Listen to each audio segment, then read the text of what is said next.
Para kanino ba talaga ang handa sa birthday ng anak mo? Karamihan sa ating mga nanay, sobra-sobra sa paghahanda. May lechon, cake, at iba't ibang putahe ng mga ulam. Pero minsan, yung mga bisita hindi naman talaga kilala ng mga bata. Pinsan ng pinsan, kapitbahay ng may kapitbahay, o kaibigan mo na hindi mo naman nakakasama. Tapos yung mismo may birthday, nasa gilid lang, nalulunod sa ingay ng taong hindi naman niya mga kakilala. Para sa akin, ang tunay na celebration, yung araw na ramdam ng anak mo na siya ang center ng mundo niya. Yung araw na hindi siya napipilitang ngumiti, kundi talagang masaya siya. Mas mabuti pang ilabas mo siya. Dalhin mo sa lugar na gusto niya at pakainin ng paborito niyang pagkain. Mas sulit at mas meaningful kasi personal. Kasi ang tunay na regalo sa bata, hindi bonggang handa, kundi oras, presence, at genuine happiness na bigay mo. Sa birthday ng anak mo, dapat araw niya talaga.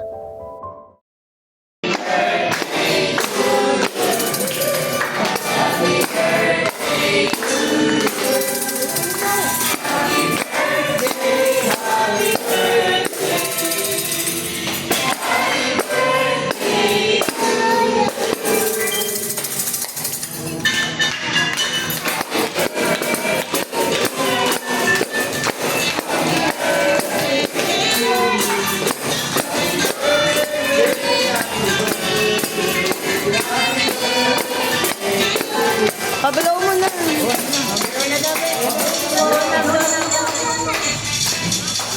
Ay na.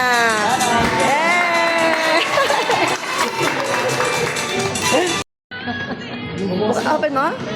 Open mo, open.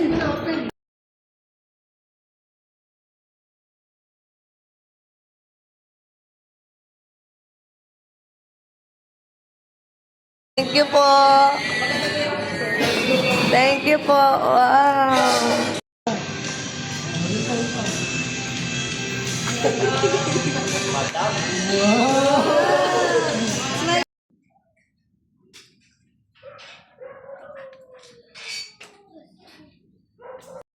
Happy birthday, anak. Are you happy?